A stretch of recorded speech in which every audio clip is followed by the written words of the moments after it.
Pagi itu matahari baru saja terbit di langit Kabupaten Sleman, Yogyakarta.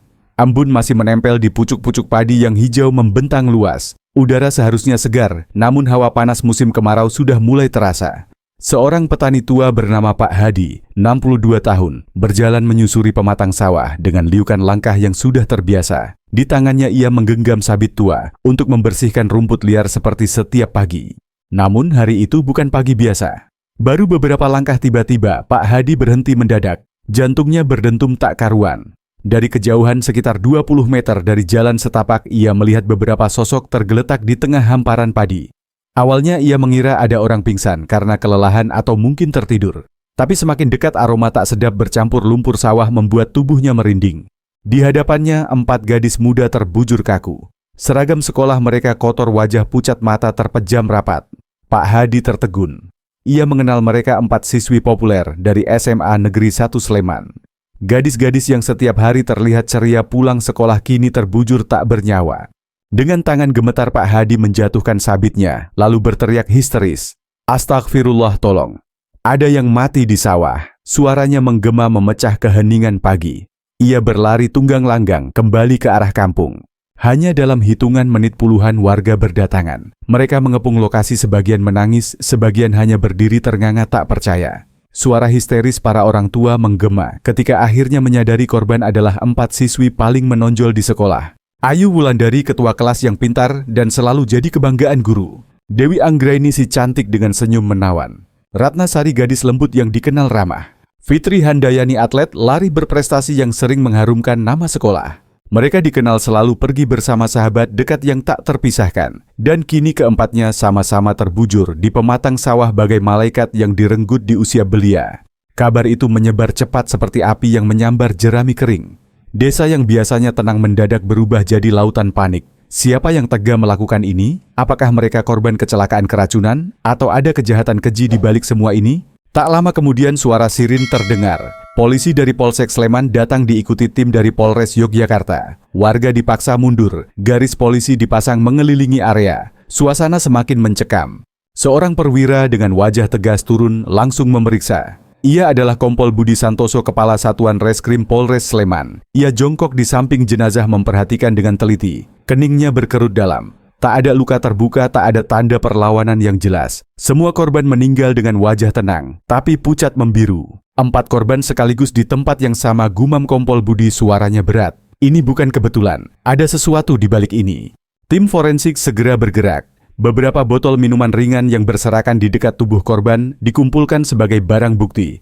Seorang penyidik muda bernama Ibda Rian Pratama mengendus salah satunya lalu menyipitkan mata. "Pak, ada bau aneh. Bukan seperti minuman biasa," katanya lirih. Kompol Budi mengangguk tegang. "Segera segel semuanya, kita butuh hasil laboratorium." Sementara itu, di pinggir sawah tangis keluarga pecah ketika mendengar kabar. Ibu Ayu pingsan seketika. Ayah Dewi jatuh tersungkur sambil meraung memanggil nama anaknya. Ratapan memilukan menggema mencengkeram hati setiap orang yang ada di sana. Desa Sleman yang damai seketika berubah menjadi lautan duka. Warga mulai berbisik-bisik. Ada yang menduga ini ulah komplotan narkoba, ada pula yang percaya ini perbuatan makhluk gaib karena sawah itu dulu dikenal angker. Namun bagi polisi semua itu hanya kabut yang menutupi kebenaran. Kompol Budi berdiri tegak menatap ke arah sawah yang kini dipenuhi garis kuning. "Mulai sekarang ini resmi jadi kasus pembunuhan," ucapnya tegas. Dan dengan kalimat itu penyelidikan besar dimulai, sebuah perjalanan yang akan mengguncang tidak hanya Sleman, tetapi seluruh Indonesia. Langit Sleman semakin terang, tetapi suasana di sawah itu justru semakin muram. Garis polisi membentang membatasi jarak antara warga dan tim penyidik. Aroma lumpur bercampur bau anyir membuat beberapa orang harus menutup hidung. Di tengah kesunyian yang mencekam, suara klik kamera forensik terdengar berulang kali mengabadikan setiap detail. Kompol Budi Santoso berdiri dengan tangan terlipat, matanya meneliti setiap sudut. 4 jenazah telah dipindahkan ke kantong mayat untuk dibawa ke RS Bayangkara, Yogyakarta. Namun yang tertinggal di lokasi bisa menjadi kunci bekas injakan di tanah, botol minuman ringan, dan beberapa helai rambut yang menempel di rerumputan basah. Rian panggilnya kepada penyidik muda. "Siap, Komandan. Catat semua jejak di pematang. Ada bekas sepatu ukuran besar. Itu tidak mungkin milik korban." Ibda Rian segera jongkok mengukur bekas injakan itu dengan penggaris plastik. sekitar nomor 42 atau 43. Sol bagian kanan agak miring seperti milik pria dewasa yang sering dipakai lama lapornya. Kompol Budi mengangguk. Kita sudah punya satu petunjuk. Di kejauhan beberapa siswa SMA Negeri 1 Sleman yang datang dengan wajah pucat memberi keterangan. Salah seorang bernama Lestari mengatakan bahwa semalam ia melihat Ayu Dewi Ratna dan Fitri masih berada di sekolah hingga pukul 20 hular untuk ikut les tambahan. Biasanya mereka lewat jalan besar pulang, Pak. Tapi kadang-kadang suka lewat sawah untuk lebih cepat, ujarnya dengan suara bergetar. Polisi mencatat dengan seksama. Jika benar mereka lewat sawah, berarti pelaku sudah tahu kebiasaan mereka. Ini bukan peristiwa kebetulan. Tak lama hasil pemeriksaan awal dari dokter forensik disampaikan. Dalam rongga mulut para korban tercium aroma menyengat mirip pestisida. Hal ini membuat dugaan semakin kuat keempat siswi itu diracun. Kompol Budi menatap botol-botol minuman yang kini terbungkus plastik bukti. Kalau racun itu sengaja dicampurkan, maka ini jelas tindakan pembunuhan berencana, ucapnya tegas. Kabar itu langsung mengguncang warga. Tangisan semakin keras dan rumor liar mulai menyebar. Ada yang menuduh geng motor, ada yang berbisik tentang dendam pribadi, bahkan ada yang bersumpah melihat bayangan misterius di sekitar sawah malam sebelumnya. Namun bagi tim penyidik fakta adalah satu-satunya jalan. Mereka menelusuri kembali rute yang biasa dilalui para korban. Kamera CCTV di perempatan jalan besar diperiksa. Dari rekaman yang buram terlihat 4 siswi berjalan beriringan sekitar pukul 20.15. Setelah itu mereka menghilang ke arah jalan gelap menuju sawah. Tak ada lagi rekaman setelah itu. Ibda Rian menghela napas berat. Seperti ada yang menunggu mereka di jalur itu, Pak. Kompol Budi hanya mengangguk pelan. Sore harinya polisi mendatangi sekolah. Kepala sekolah Ibu Sri Hartati menyambut dengan wajah muram. Mereka anak-anak terbaik kami. Saya tidak percaya ini terjadi, katanya sambil menahan air mata. Ketika ditanya, seorang guru matematika Pak Darto menyebut bahwa malam itu pelajaran tambahan selesai tepat pukul 20 loh. Ia sendiri melihat mereka keluar gerbang sambil bercanda. Saya pikir mereka aman. Saya tidak menyangka, suaranya terputus. Ada satu sosok lain yang menarik perhatian penyidik, Pak Surono, penjaga sekolah berusia hampir 50 tahun. Ia dikenal pendiam, jarang bergaul, dan tinggal sendirian di rumah kontrakan dekat sekolah. Saat diwawancarai wajahnya tampak pucat. Saya hanya buka tutup gerbang, Pak. Setelah pukul 8 saya kunci lalu pulang. Saya tidak tahu apa-apa. Jawabannya terdengar logis, tetapi tatapan matanya penuh kegelisahan. Beberapa siswa bahkan berbisik kepada polisi bahwa Pak Surono sering terlihat memperhatikan kelompok Ayu dengan cara aneh. Kompol Budi menandai catatan itu. Kita belum bisa menyimpulkan, tapi mulai dari sekarang kita awasi dia. Malam tiba, desa Sleman tenggelam dalam duka. Di 4 rumah korban tangisan keluarga tak kunjung reda. Sementara itu di markas Polres Yogyakarta, tim khusus dibentuk. Kasus ini resmi menjadi kasus pembunuhan berencana dengan korban anak di bawah umur, kasus yang akan menyita perhatian seluruh negeri. Kompol Budi menatap peta besar di dinding ruang rapat. 4 siswi terbaik tewas, 1 desa gempar. Pelaku masih bebas. Kita tidak boleh gagal. Besok pagi kita periksa ulang semua bukti dan jangan lepaskan setiap orang yang pernah berhubungan dengan korban. Penyelidikan baru saja dimulai, tetapi kegelapan rahasia di balik tragedi ini sudah terasa begitu menyesakkan. Pagi berikutnya halaman SMA Negeri 1 Sleman dipenuhi suasana duka. Bendera setengah tiang berkibar, para siswa datang dengan wajah sembab. 4 meja di ruang kelas kosong tak berpenghuni, hanya tersisa buku catatan dan coretan tangan yang kini terasa begitu hampa. Sekolah yang biasanya riuh dengan tawa berubah jadi lautan tangisan tertahan. Di ruang guru, polisi kembali mengambil keterangan.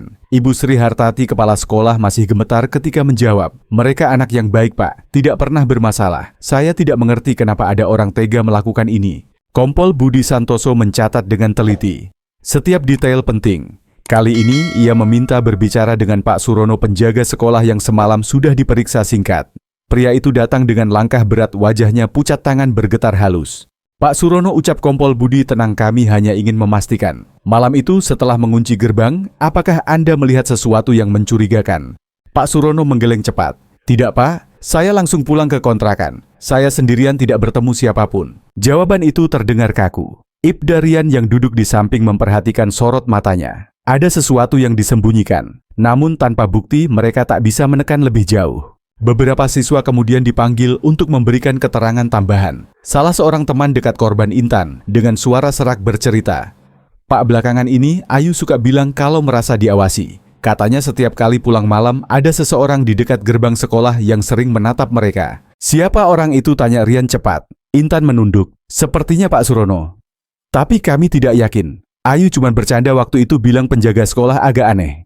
Keterangan itu membuat atmosfer ruangan semakin berat. Kompol Budi mencatat dengan garis tebal, perhatian khusus Surono. Sementara itu tim forensik melanjutkan analisis botol minuman yang ditemukan di sawah. Hasil laboratorium awal mengonfirmasi dugaan cairan di dalamnya mengandung pestisida jenis organofosfat yang mematikan, namun dicampur dalam dosis tertentu sehingga tidak langsung menimbulkan rasa pahit. Artinya racun itu sengaja dipersiapkan dengan perhitungan matang. Kompol Budi menatap laporan itu lama. Ini bukan kecelakaan, pelaku tahu apa yang dia lakukan. Sore harinya penyidik mendatangi kontrakan Pak Surono. Rumah kecil itu sederhana, hanya berisi ranjang besi, meja kayu, dan lemari tua. Semuanya tampak normal, sampai seorang anggota tim menemukan sepasang sepatu lusuh di bawah ranjang. Sol kanan tampak miring persis seperti jejak yang ditemukan di sawah. Pak, ini ukurannya pas dengan bekas di TKP, lapor Ibdarian. Mata Kompol Budi menyipit, namun ia memilih berhati-hati. Sepatu bisa saja kebetulan. Ia tahu butuh lebih dari itu untuk menjerat seseorang. Kita bawa untuk uji laboratorium. Lihat apakah ada sisa lumpur sawah di telapaknya, perintahnya. Tak berhenti di situ, di sudut dapur kontrakan ditemukan sebuah botol plastik bekas pestisida. Isinya sudah kosong, tetapi bau menyengat masih tertinggal. Ketika ditanya, Pak Surono tergagap menjawab, Itu buat semprot kebun cabai di belakang sekolah. Banyak hama, Pak. Alasannya masuk akal, tapi nada suaranya gemetar. Malam itu tim penyidik kembali ke markas dengan barang bukti baru. Kompol Budi menatap papan tulis besar yang penuh coretan nama, tanda panah, dan foto-foto korban. Di tengah papan sebuah lingkaran merah mengelilingi nama Surono. Kita belum bisa menangkapnya sekarang, ujar Budi. Tapi semua arah mengarah ke dia. Kita butuh saksi mata. Kita butuh momen yang membuatnya goyah. Rapat berlangsung lama, udara ruangan penuh asap rokok. Para penyidik tahu mereka sedang menghadapi kasus rumit. 4 nyawa melayang, tekanan publik semakin besar, media sudah mulai meliput. Sementara itu di rumah-rumah korban suasana duka belum surut. Ibu Dewi berulang kali pingsan, ayah Fitri duduk di beranda tanpa suara, matanya kosong menatap jalan. 4 keluarga itu kini dipersatukan oleh penderitaan yang sama, kehilangan anak-anak mereka di usia belia. Dan di luar sana, entah di balik tembok sekolah atau di kegelapan kontrakan sempit, mungkin sang pelaku masih berkeliaran, menyembunyikan rahasia yang kian hari kian sulit ditutup. Pagi ketiga setelah tragedi Sleman masih diselimuti kesedihan. Di 4 rumah korban tangisan belum juga reda. Warga desa bergantian datang melayat membawa bunga dan doa. Namun di sisi lain polisi bekerja tanpa henti. Kasus ini sudah masuk ke tingkat prioritas utama. Di ruang rapat Polres Sleman, Kompol Budi Santoso memandang tim penyidik dengan wajah letih namun tegas. Di papan tulis foto korban dan barang bukti terpajang. Sepatu lusuh, botol minuman, dan catatan hasil laboratorium. Kita punya bukti tidak langsung yang mengarah pada Surono, ujarnya. Tapi belum cukup untuk menjadikannya tersangka. Kita butuh saksi yang bisa menghubungkan dia dengan para korban pada malam kejadian. Ketegangan ruangan pecah ketika Ibdarian mengetuk meja. Pak, ada seorang pedagang warung di dekat sekolah yang ingin bicara. Katanya dia melihat sesuatu pada malam kejadian. Seketika semua mata tertuju padanya. Warung kecil di depan gerbang sekolah dipenuhi aroma kopi hitam dan gorengan. Pemiliknya seorang ibu berusia 50-an bernama Bu Murni tampak gugup ketika polisi datang. Tangannya meremas ujung jilbab, matanya berulang kali menunduk. Bu, sapa Kompol Budi dengan suara tenang, kami hanya ingin mendengar apa yang ibu lihat malam itu. Jangan takut. Bu Murni menarik napas panjang. Malam itu sekitar jam 8 lewat saya masih membereskan warung. Saya melihat 4 anak itu keluar sambil tertawa. Tidak lama Pak Surono menghampiri mereka. Saya kira dia sekadar ramah, soalnya saya dengar dia bilang, capek belajar, ayo minum dulu biar segar. Lalu dia mengeluarkan beberapa botol minuman dari kantong plastik. Ruangan sunyi. Ibdarian mencondongkan tubuh. Ibu yakin minuman itu dari Surono? Bu Murni mengangguk mantap. Saya lihat jelas, Pak. Botolnya sama dengan yang ditemukan di sawah. Keterangan itu membuat jantung para penyidik berdentum. Inilah saksi kunci yang mereka cari. Sementara itu di laboratorium forensik hasil lanjutan keluar. Lumpur yang menempel di sepatu Surono identik dengan tanah di sawah tempat korban ditemukan. Selain itu, pada botol pestisida kosong yang disita di kontrakannya ditemukan sidik jari miliknya. Bukti demi bukti mengerucut ke satu nama. Kompol Budi menutup berkas, menatap seluruh tim. Kita sudah punya cukup alasan hukum. Besok Surono harus dibawa ke kantor untuk diperiksa lebih dalam. Malam itu Sleman terasa lebih sunyi dari biasanya. Di rumah kontrakan sempitnya Surono duduk sendirian. Lampu redup, wajahnya murung. Ia menyalakan radio tua, tetapi cepat mematikannya lagi. Dari jendela bayangan petugas yang mengawasinya nyaris tak terlihat. Polisi memilih membuntuti diam-diam, menunggu saat yang tepat. Sekitar pukul 11 malam Surono keluar dengan tergesa. Tangannya membawa tas plastik hitam. Ia berjalan cepat menuju sungai kecil di belakang desa. Dari kejauhan tim intel mengikuti. Di tepi sungai Surono melemparkan tas itu ke air. Namun beberapa detik kemudian 2 orang polisi menyergapnya. Ia terkejut, wajahnya pucat pasi. Tas yang dibuang segera diambil kembali. Di dalamnya terdapat botol-botol minuman kosong serta sisa bungkus pestisida. Pak Surono, suara Ibdarian dingin, apa yang Anda sembunyikan? Surono terbata keringat bercucuran. Itu cuman sampah. Saya takut disalahkan makanya saya buang. Alasan lemah itu tak mampu menutupi kenyataan. Di hadapan bukti Surono hanya bisa menunduk.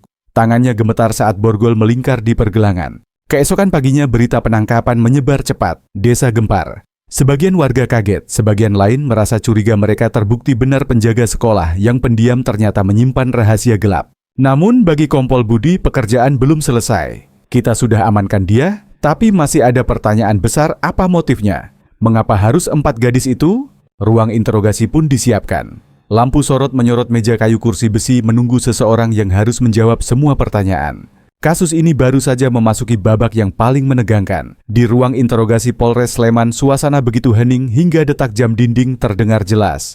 Lampu sorot menyoroti wajah Pak Surono, penjaga sekolah yang kini duduk di kursi besi dengan tangan terborgol di depan meja kayu. Wajahnya pucat, keringat menetes meski ruangan ber-AC. Kompol Budi Santoso masuk perlahan diikuti Ibdarian. Mereka duduk berhadapan, pandangan tajam menembus kegelisahan pria paruh baya itu.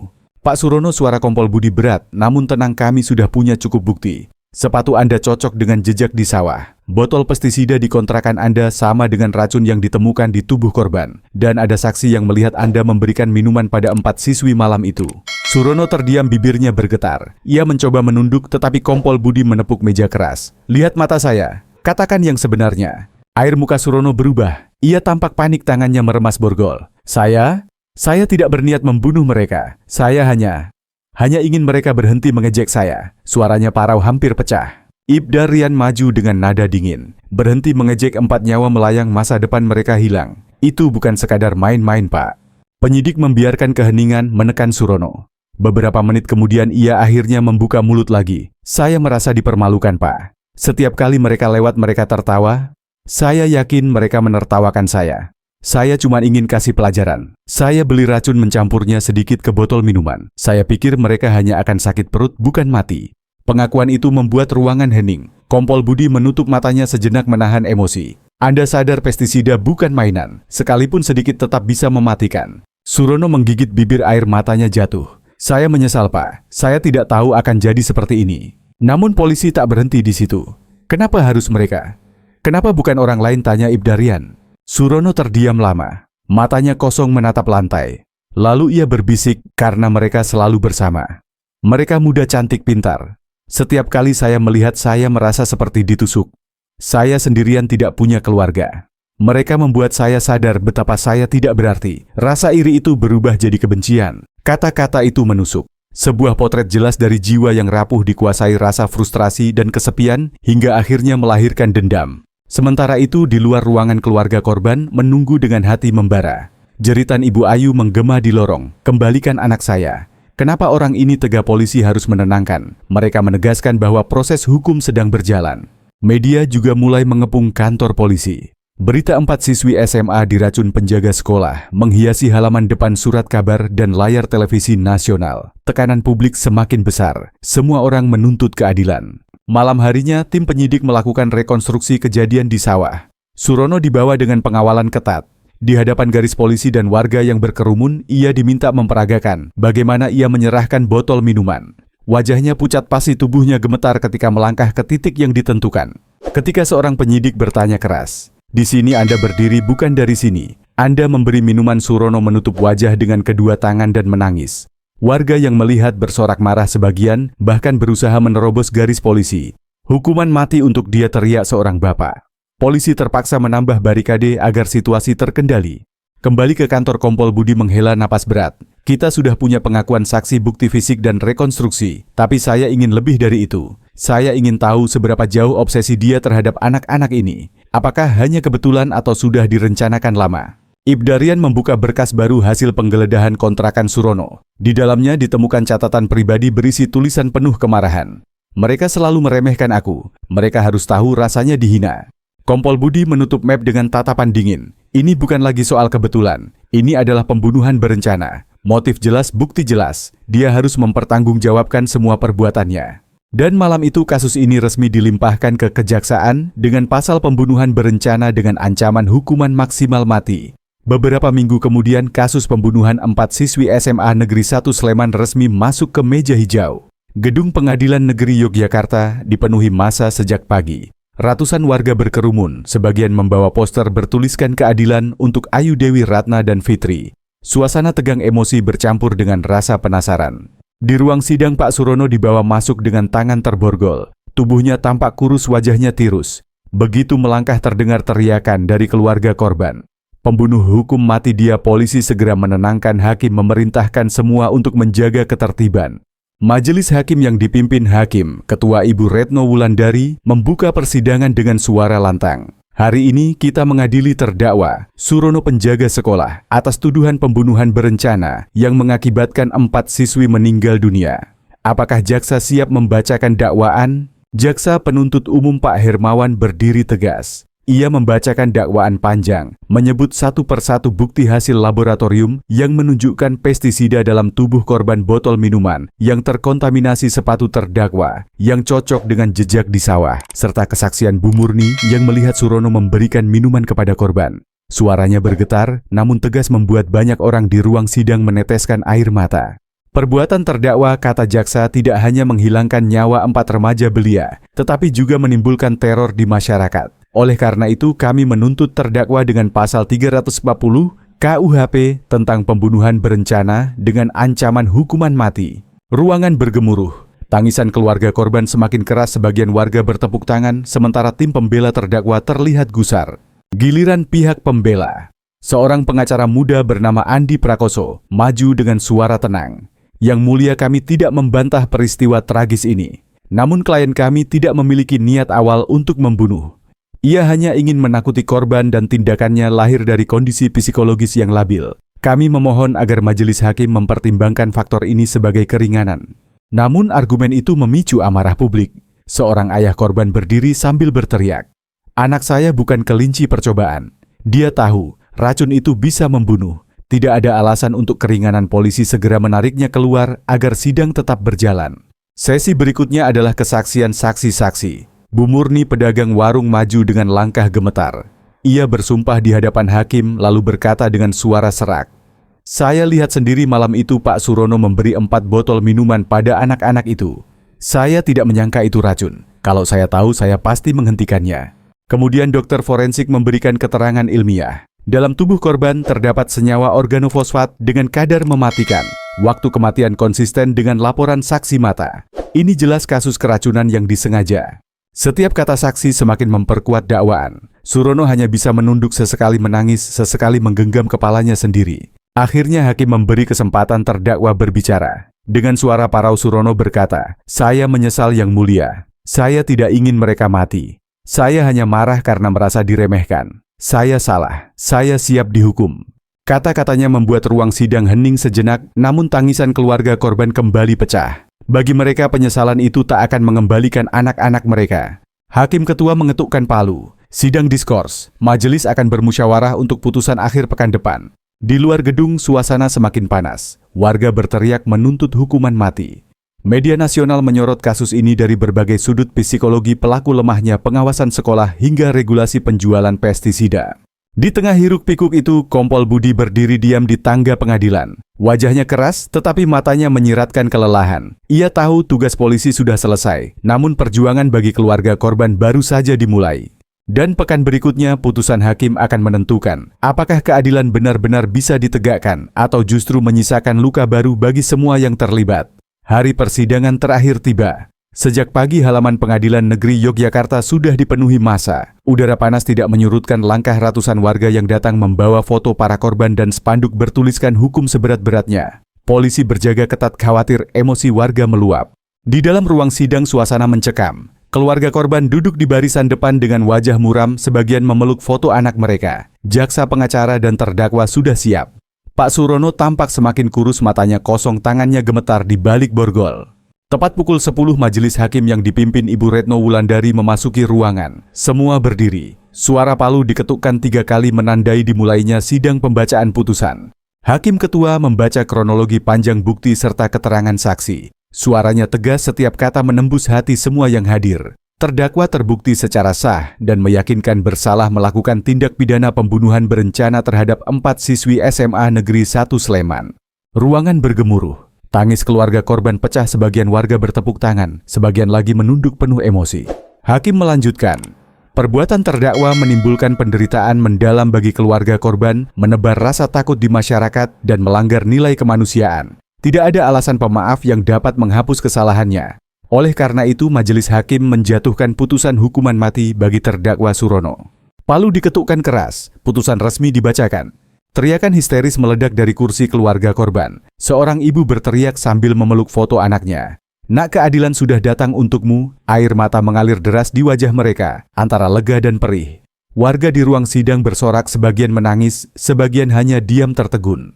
Surono terduduk lemas, wajahnya pucat pasi. Bibirnya bergetar, lalu ia berkata, "Lirih saya menyesal. Saya pantas menerima ini." Air matanya jatuh, namun penyesalan itu sudah terlambat.